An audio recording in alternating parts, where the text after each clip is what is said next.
Well, hello, everyone. Today, I am super excited to welcome John Warrillow for his book, The Art of Selling. And the thing is, I have read John's books, other books of John's, which I love. I highly recommend. I feature them in my list of the top 50 books for entrepreneurs, both build to sell and automatic customer. I've recommended it to so many of my entrepreneur friends. So I'm excited, John, to finally get a chance to talk to you and pick your brain about something very profound. So thank you and welcome. Well, thanks for having me, Matt. It's good to be with you. Yeah, absolutely. So the art of selling. I want to give the people a framework and at least give the background of who you are, what you've done before we get into the art of selling. So you wrote two books prior to this, Build to Sell and The Automatic Customer. And to me, both of them had a huge impact on as I was thinking about building my business, and not only had, but they continue to have, as in I continue to revisit them, continue to think about them, continue to think about how I'm building my business. So I make sure, even if I never decide to sell the business, at least I'm building it the right way. So I have that structure and freedom. So tell us a little bit about your story, John, and what got you to this point today to write the art of selling. Yeah, I mean, I've been involved, I guess, in 4 companies that I've started and exited. I wrote about sort of how to do that in Built to Sell, really focused on how do you build a valuable company, whether you want to sell it or not, as you say, Manny, is kind of immaterial. It's like, how do you build something that basically allows it to thrive without you personally giving you sort of the options. I followed it up with the automatic customer, which is really about creating recurring revenue, which is like accelerant for building the value of a company. And I also started doing this podcast, as you referenced, called Built to Sell Radio, where I interview a different entrepreneur, people like Ryan Dice, who you and I know mutually, and ask them sort of how did they sell their company? What were the mistakes they made? What would they do over? And I started to realize that there was a small cohort of my interviews who seem to punch well above their weight when it comes to selling. I'm reminded of Rob Walling. Have you ever had Rob on the show? No, Drip? Rob started Drip. Yeah. So Rob started Drip. And, when we first got the news about Drip's acquisition, I thought, oh, it's a little small. We generally try to do companies that are sort of 2 to 20 million in value. And his business was kind of small. It was like 12 employees. I was like, maybe it's a little small. Let's do the interview anyways. So I get into the interview with Rob and he says, yeah, I've been building Drip for a while. It's a SaaS company, software as a service company. And, we're about, a dozen employees, a couple of $1 million in annual revenue.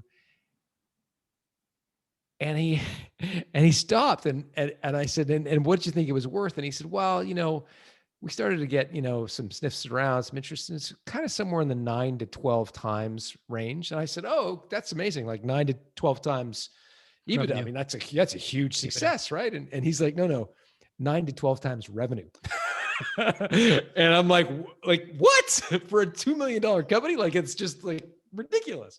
But I would put Rob in that small cohort of entrepreneurs who seem to get just wildly different valuation numbers than the average business. And it just got me enthralled and curious. And so I decided to try to figure out what people like Rob and Ryan Dice do to punch above their weight. And that's what I put in the book. Yeah. So tell us just a little more about your story. Like, sure, you lived the build to sell life in some ways. You had to design your business to be able to sell. Tell my entrepreneur friends who are listening, like, what happened in your life that led you to selling your business, and how did you go about doing that? And yeah, I mean, I guess the most recent sale was a market research business. I had a quantitative market research business, and I actually tried to create the business. And I tried to build it the best way I knew how, but ultimately, I went to an M&A professional and said, we built it up to, I think it was $5 or $6 million in revenue at the time. And we had clients like Google and Microsoft, like really blue chip clients. And I said, what do you think it's worth? Thinking he was going to throw out some huge number. And he's like, well, let me ask you a couple of questions. And I said, sure. And he says, okay, so like you're in the quantitative market research business, right? And I'm like, yeah. And he's like, so who does the selling? And I'm like, oh, we've got sales guys. And he's like, really? And I'm like, yeah, I mean, I'm still involved in doing some of the selling. And he said, okay, so check. Number two, who does the research? And I said, oh, well, I'm still involved a little bit in the research. And he said, okay, let me get this straight. You have a quantitative market research business. You're involved in the selling and you do the research. And he said, have I got that about right? And I kind of copped and I said, yeah, I guess I'm still involved. And he said, okay, well, you don't have a business. There's nothing here I can sell. And it was like being told that, my baby was the ugly one in the maternity ward. Like, it was brutal. And I mean, this goes back 20 years, like this is a long time ago, but I remember to this day that conversation and how devastating it felt. Like I had kind of gone on this train for years thinking I'd built something of value. I've got these great clients, blah, blah, blah. And he just in one fell swoop, just kind of knocked me down at the knees. And so I spent the better part of 3 years really trying to remake the business. And, we totally transformed what we did into a subscription offering instead of a quantitative market research business. We became more like a Bloomberg or a Thomson Reuters, et cetera. We remade the sales team. We just changed the entire business. Ultimately, that business was acquired by a public company in 2009. So, and so, yeah, I've made all the mistakes that your listeners could possibly conceive of making, and many, many, many more. So that was part of why I wanted to write the book, was to really try to communicate some of the mistakes I'd made, frankly, and show others how to avoid them. Yeah. By the way, for those of you who are listening to this part, what you just talked about, building the market research firm and changing it from selling one-offs to subscription and all those things, that's something you cover in the Automatic Customer. So highly recommend, if you're trying to build a subscription business, definitely check out that book, because there's a lot of great insights on how you go about doing that, or how anyone should go about doing that. So with that said, let's talk about the art of selling a business. And I think towards the end of the book, you talk about someone who was interviewing you who said, oh, so you were the jerk who wrote a book, Build to Sell, right? Let's talk about that, because that's like a really important distinction as entrepreneurs we have to make. Like I always say, yes, you should do something that you're passionate about, and you should build a business that you care about. But at the same time, that doesn't mean that you should be tagged to it for the rest of your lives. And yeah, I get a little bit nauseated with this whole idea of like built to last. I know it's a great book, and I know Jim Collins is a prolific author, and he's done some amazing, amazing stuff. And I think it's just become so overused, that concept of creating vision and values. Look, I get it. It's important. And I think a lot of owners really do themselves a disservice by staying in their business too long. And I think that, you can separate yourself personally, your tenure from running your company, with your business itself and its need to continue on without you. So things like, building to last, developing a vision statement, having a mission, having values, these are all important things to do. But I think we sometimes start to think that because we have this 30-year BHAG and we've got this vision that lasts for decades in the future, that we personally have to fulfill that. And I don't think that's the case. In fact, and I think in many cases, we are much better served by starting a business where there's a premium placed on creativity, and then letting someone else take a turn running it. And so, I'm reminded, there's a story in the book about a guy named Joey Redner. Joey built Cigar City Brewing, which is a brewery in Tampa, Florida, and great success story. But every time he sold out of brewing capacity, his company asked him to invest more. First of all, he borrowed money from his dad, then he borrowed money from the SBA. And the third time he had to expand brewing capacity again, he said, and I asked him about it when I interviewed him, I said, like, what did that feel like? He said, I felt like I had just won 5 rounds in a row at the blackjack table. And the dealer said, now put all your chips in again, and let's deal again, because he was being asked yet again to sign a personal guarantee, and he said, enough, I'm done. I built a great business. I don't need to add another 10 million barrels of brewing capacity. I'm done. And he sold the company, and it was acquired by Oscar Blues, private equity backed deal. and they've gone on to build the brand. Joey's put some money in his jeans.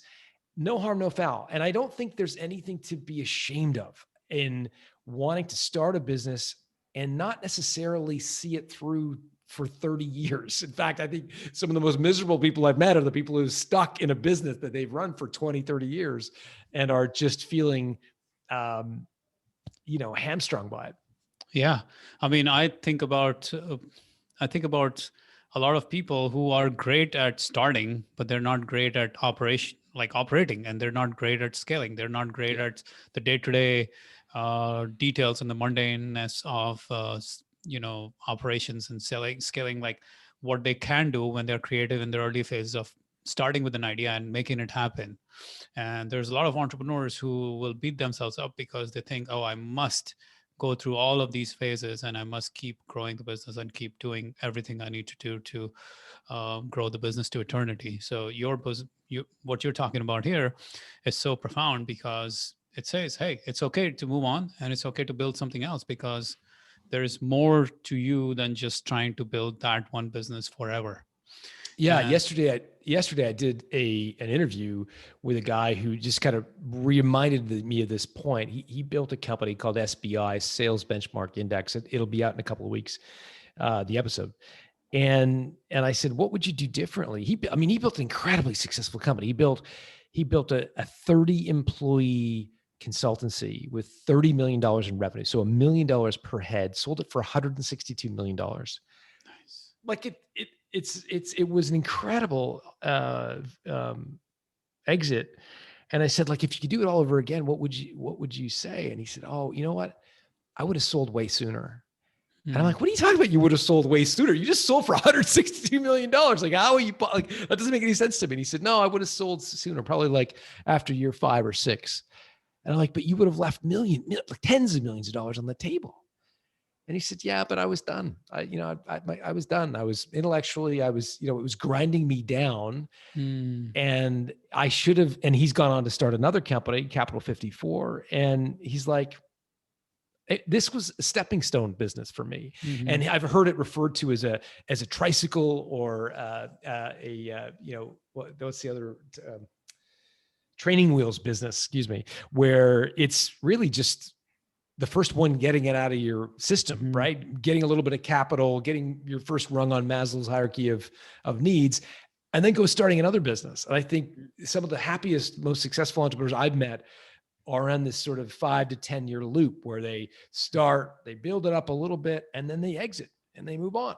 And they think of their entrepreneurial journey as this patchwork of businesses, as opposed to sort of one 40-year journey. Mm-hmm.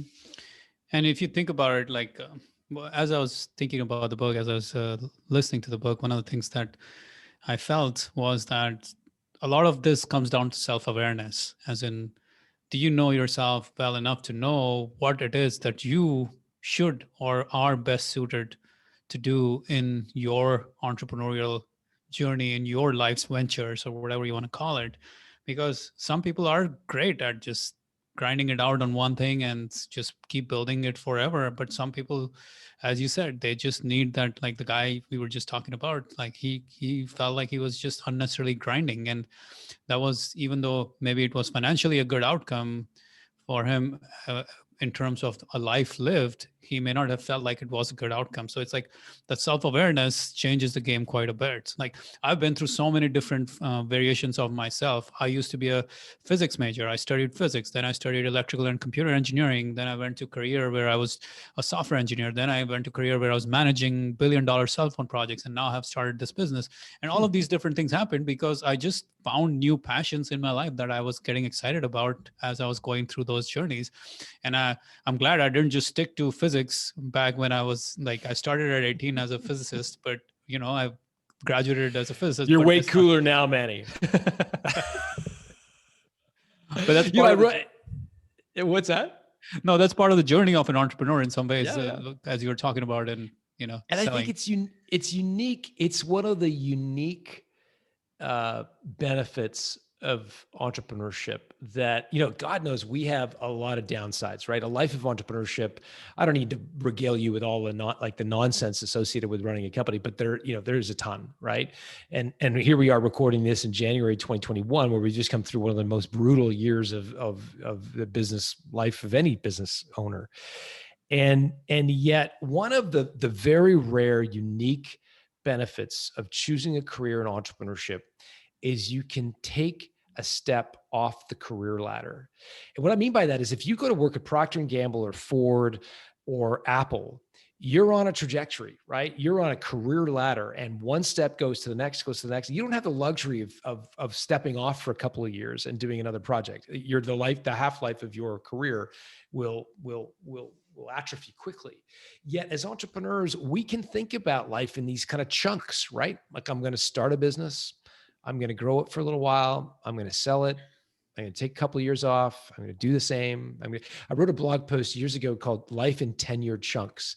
And basically the premise was start a business, grow it for 10 years, exit, take some time off, start, exit, and that was the premise, because I think it's one of the luxuries of being an entrepreneur. And God knows there are a lot of downsides, but that would be one of the upsides.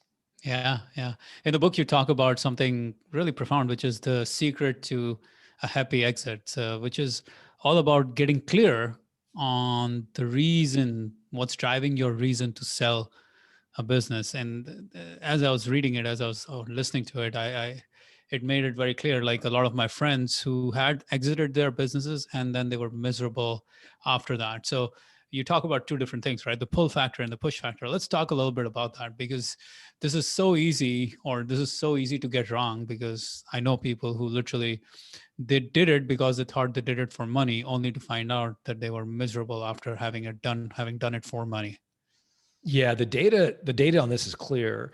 When we analyze it, 3/4 of business owners, just 1 year after selling, end up regretting their decision to sell.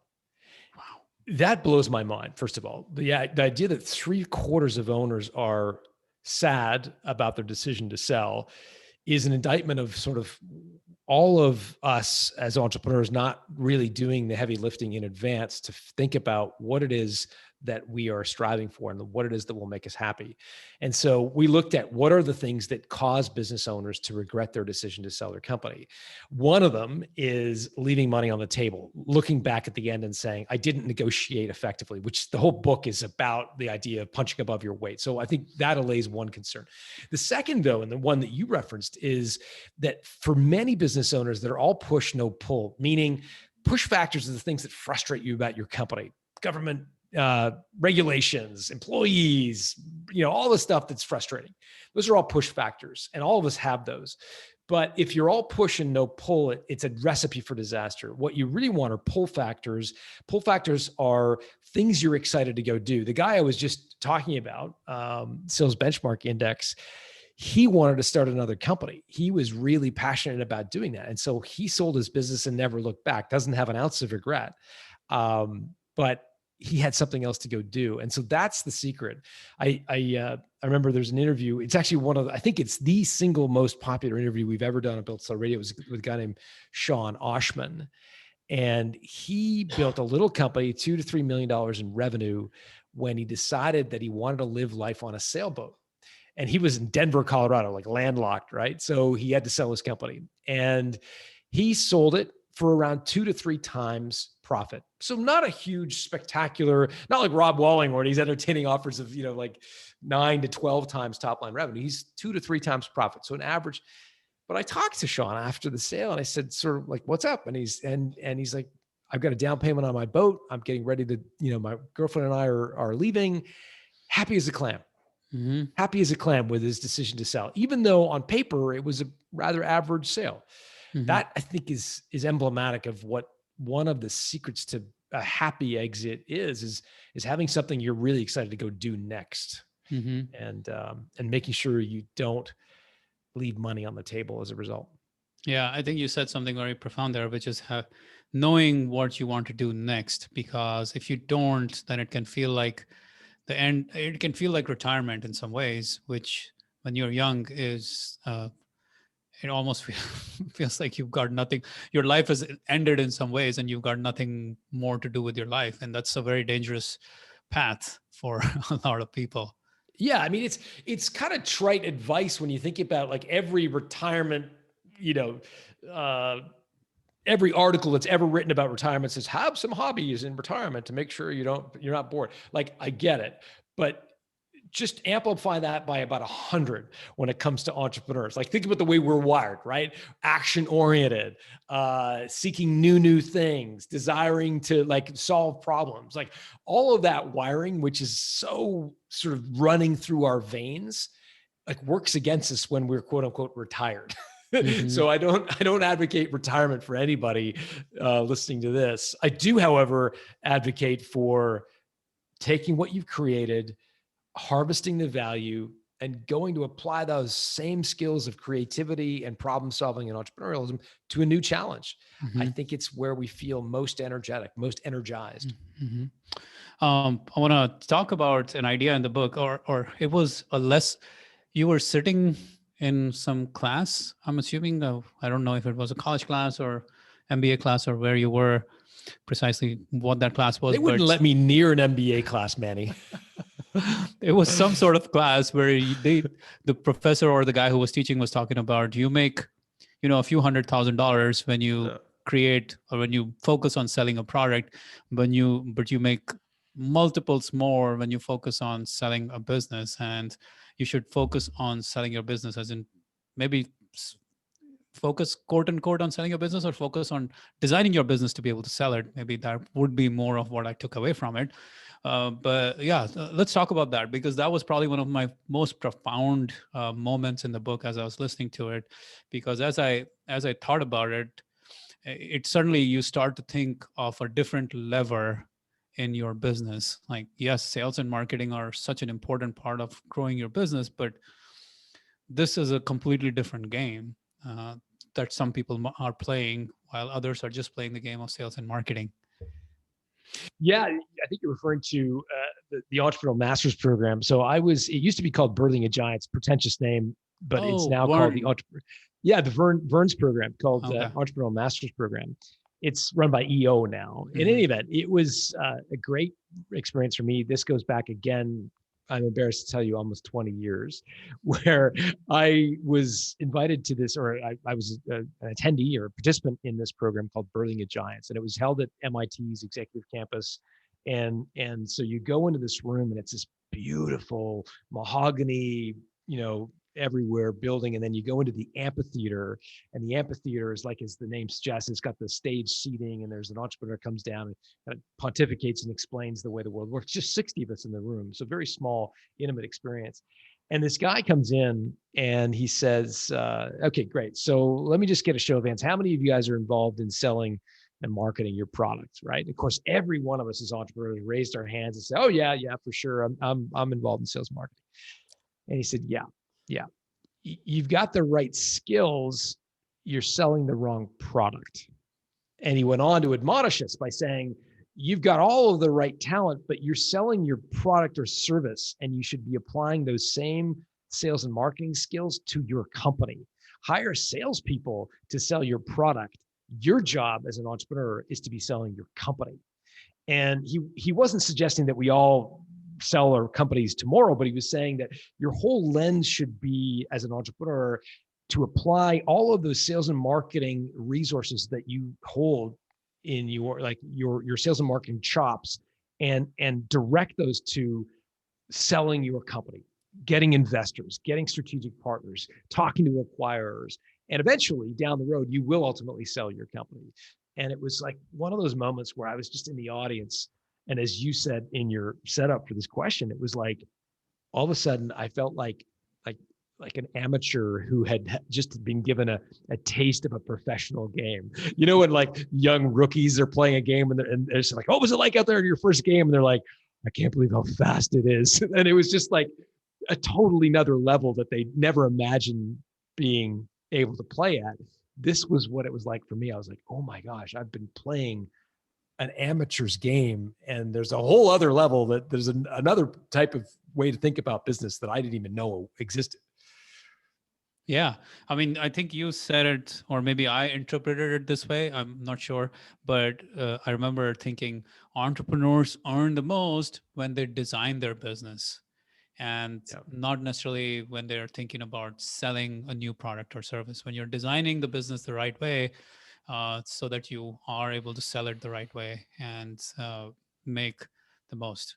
Maybe you, again, maybe you decide to sell it or not sell it, but the designing part, like thinking about being able to sell, is a crucial element of it. Because one of the things that we haven't talked about yet is the idea that if you do end up, maybe you don't sell a business, maybe it never happens, but if you make sure you build your business that is sellable, as in you built it to sell, as you talk about in your other book, then you will always have the opportunity to take that time to have that freedom. Basically, you're able to build freedom into your life, into your business, for from the business, so you can do other things which you would never have if you were just tied to the business, coupled to the business, and you were just involved with every little intricate detail of the business. Absolutely right. I mean, I think freedom is the seam that laces all entrepreneurs together. It's the common denominator. Whether you run a lifestyle business or you're scaling a SaaS company, I think the desire for freedom, financial freedom, but much more than financial freedom, freedom to do what you want, with whom you want, where you want, is the ultimate aspiration. And sometimes that's possible through running a company. I unfortunately think, though, a lot of times it's an illusion. It's a bit of a mirage. The idea is that we want freedom, but when we get into running a company, especially when it's, it starts to be 5, 10, 15, 20 employees, all of a sudden you're no longer free anymore. You can become feeling very beholden to and trapped by your company. And that's one of it's kind of like the marketing on the inside cover of this new book. It's like, you started your business for freedom. Do you feel free right now? If not, maybe what you need to do is start to monetize and harvest, like a farmer would harvest a bumper crop, harvest what you've built, because that's really the true sense of freedom you get when you're able to basically monetize what you've created. Mm-hmm, mm-hmm. So one of the things you talk about when we talk about selling the business, there are three different kinds of acquirers: the individual investor, the private equity group, and the strategic investor. Uh, let's talk a little bit about that, because depending on the size of the business, different kinds of acquirers come into play. So do you want to tell us a little bit about that, and we can talk about it? Yeah, for sure. So most small businesses, so less than, say, a couple of $1 million in annual revenue, are most likely going to be acquired by an individual, an investor. And an individual investor usually uses an SBA loan in the United States.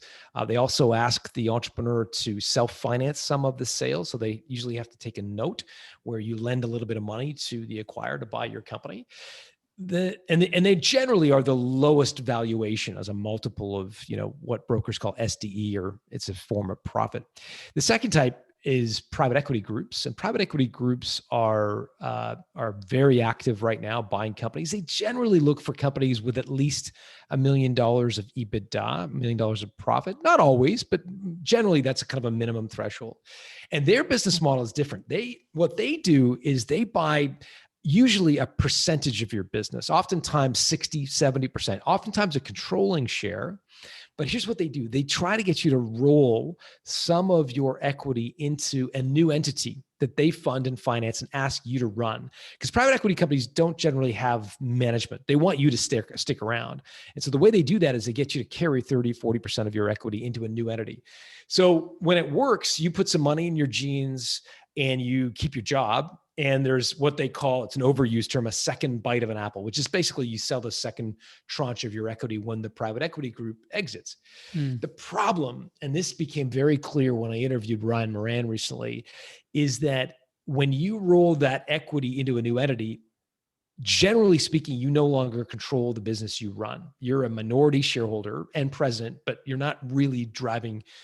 And Ryan told me when he sold his company, he built it up and sold it for, on paper, I think $18 million. That was the valuation they put on it, he and his partner. However, he only got 60% of his money up front and rolled 40% into the new entity. only to find the private equity company had their own vision of how to run their business. They put new management in place months later with all the debt the private equity company had taken on. Remember, that's the company has to pay that back. That new entity went bankrupt. Mm. And Ryan's 40% that he left in the company went to zero. Mm. That's the danger of that sort of deal when you're the minority shareholder. So it's a risk. You're basically shouldering risk. It can work out, and oftentimes it doesn't. And then the third kind of acquirer is what's known as a strategic acquirer. And a strategic acquirer is an organization where your company is worth more in their hands than it is in your hands. And that's why oftentimes strategic acquisitions garner the very highest valuations. And with strategic acquisitions, it's usually going to be larger businesses in some ways, and they're looking for you. They aren't really looking to grow your business. They are looking to absorb whatever assets they want from your business to grow their business. That's the bottom line they're after. So in some ways, the whole idea of art of selling to a strategic group comes down to you being able to understand what's in it for them, and so that you can position everything the right way as you talk about it. So I think there are a couple of examples that I really enjoyed in the book. One was Embonet. Sorry, I was listening to the book, so I don't really know, I don't know how they were written, but Embonet were how they had to restructure what they were trying to sell in order to get a great equity or a great return. You want to talk about that? Yeah, Embonet really focused on repositioning their business into an industry that was growing very quickly and enjoyed a better multiple because they positioned themselves as part of the e-learning industry. So it was part of the art of selling, is this sort of notion of positioning. Another example of a strategic acquisition might be Stephanie Breedlove's sale to Care.com. So Breedlove was running a small payroll company. They had $9 million of revenue. They had a unique niche though. What they did was did payroll for parents who had a nanny to pay. And so it was a niche that nobody really cared about in the payroll space, but for Breedlove, it was a nice little business, $9 million of revenue, basically doing payroll for parents who had a nanny to pay. They had about 10,000 customers. And Breedlove had run the business very successfully for about 25 years. And she decided to sell, and she looked out in the landscape. And this is what I would recommend all your listeners to do, is say, who out there, for whom out there would my business be worth more in their hands than it is in my hands? And she looked out and saw Care.com. So Care.com is like the Angie's List of care providers, right? You plug in your zip code and it'll give you a babysitter you can have your kids watched by. And she looked them up and they had 7 million subscribers. These are all people who have nannies to pay effectively, or babysitters to pay. And she said, okay, if I sell my company to these guys and just 1% of the 7 million subscribers buy my payroll service, that's 70,000 customers. Well, at the time, she had just 10,000 customers. Effectively, she was making the case to Care.com that if they just bought her company and only 1% of their subscribers bought her service, that would be a business 7 times the size of her company. Yeah, and that is, yeah. Please keep going. Yeah, no, I'll just finish the kind of punchline of the story is, so the original offer was if you can believe it, $40 million. The original offer that Breedlove got for her business from Care.com was $40 million. And her revenue was 9 million? Yeah, her revenue was 9 million. So was the offer based on, was it a multiple of revenue? Well, yeah, I don't know whether Care actually did the multiple on EBITDA or multiple on revenue, but we can say with confidence the original offer was 40 and it was a $9 million company, which on the surface is ridiculous. I mean, it's a massive, massive multiple.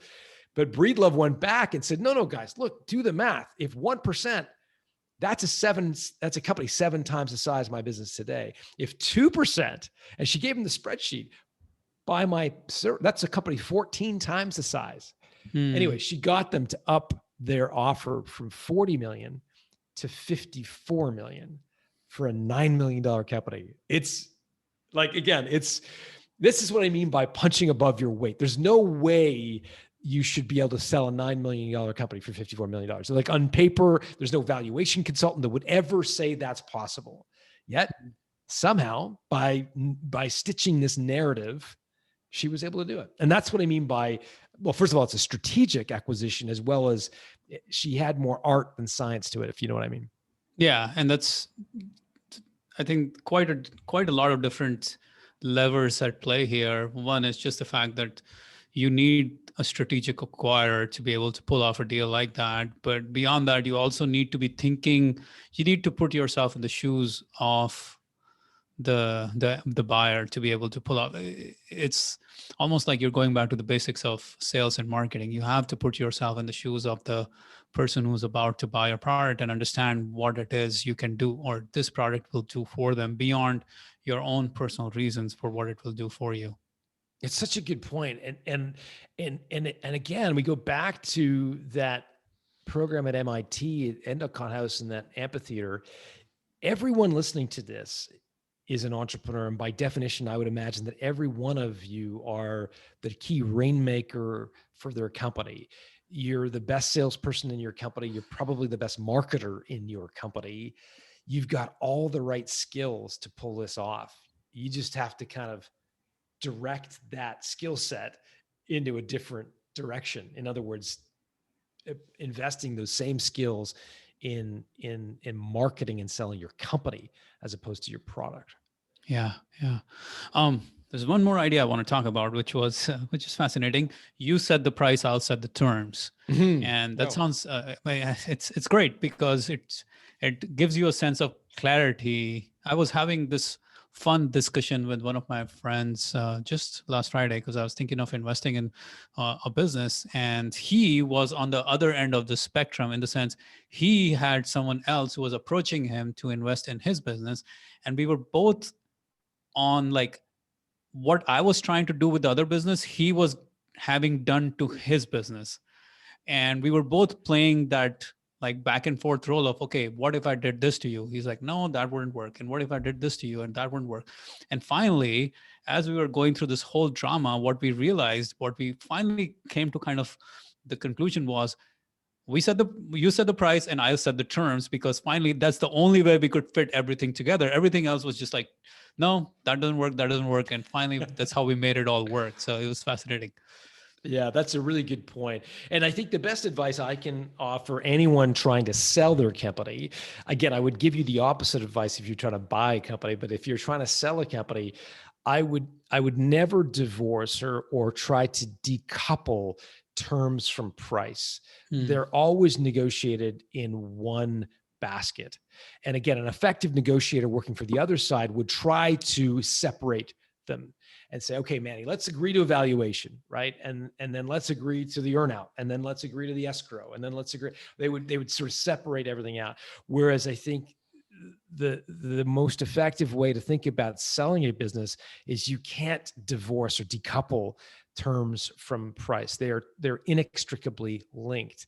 And so you want to make sure that you negotiate those. Again, as a seller, I think you did the very right thing as a buyer of a business but as a seller of a business, I think you want to combine them because they are very much intertwined. I'm reminded of a story of Sonny Vanderbeck. So Sonny built a company, a tremendous business, where he ultimately sold and unfortunately took equity in the buying company.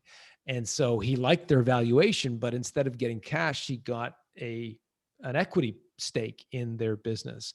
And within about 2 years, the business that he was acquired by went bankrupt. And he had walked away from, again, I'm going by memory, but originally he had an offer of close to $1 billion for his company, like with a B. Ultimately, he sold for hundreds of millions of stock in an acquiring company, and that stock itself went to zero. And so even though he liked the valuation, the terms were not cash, but stock. And so ultimately he was able to buy the assets back, went and flipped them and sold them again and did very, very well. But there was a period where it looked like he had really had a catastrophic mistake. So I think you've got to combine both terms and price as the seller when negotiating. So you're constantly, like, as you said, when you were working with professional negotiators, you're making sure that they don't decouple those things as they would want to do. You're saying, okay, well, hang on. So I'm going to bring this and this and this, rather than letting them separate those out, because as soon as they separate it out, you are left, you kind of uh, left with fewer terms to work with. Yeah, I mean, But like, look, let's just use another example. I mean, Rod Drury, another story in the book, sold a company, Aftermail, for $35 million, which sounds like an incredible exit for a 2-year-old company, which it was at the time. But if you get underneath the deal, as Rod told me, he sold it for $15 million cash up front and $20 million on an earnout. Well, the $20 million never happened, because 9 months after being acquired, he left because he couldn't stand that. He was an entrepreneur. He wasn't a corporate guy, right? And so the $35 million number sounds amazing, and it is amazing. However, when you peel back the layers, the actual deal was quite different. So I just encourage everybody that you can't decouple those. If you're the seller, you want to make sure you keep those in one negotiation. yeah, and one of the things you talk about is the earn out versus the flame out, which is exactly, sounds like what happened to Rob here. Rob. Yeah, Sorry, Rod. Yep. Rod. Yeah, that's okay. And this is very, very typical, where you have a certain, you assume you'll get their earn out, but in so many different cases, you're talking to Brian Moran and so many other people, it's just not an earn out anymore. It turns out to be a flame out for some reason or another. So that's another big thing to worry about when you're selling. Well, we can go on and on talking about so many different concepts from this book. So that's why I recommend everyone should get the book. And I think this is how I think about it. Even if you never plan to sell your business, you actually need to know what you're building towards.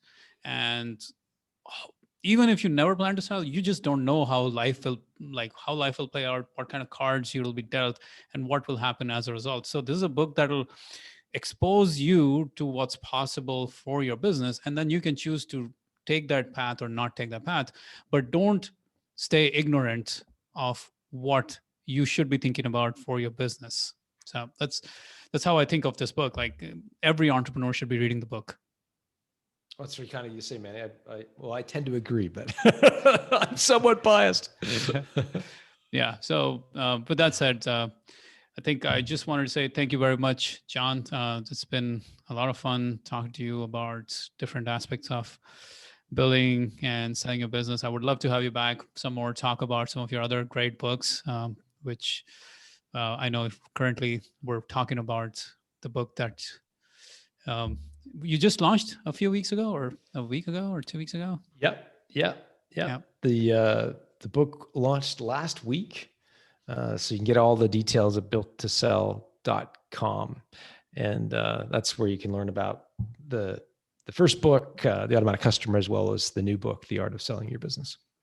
And make sure to tune into John's podcast, because that is a great podcast, Build to Sell Radio. I listen to it. I really love it. Always looking for the new episodes. So, oh, great. Thanks, man. Yeah. I appreciate that. Yeah.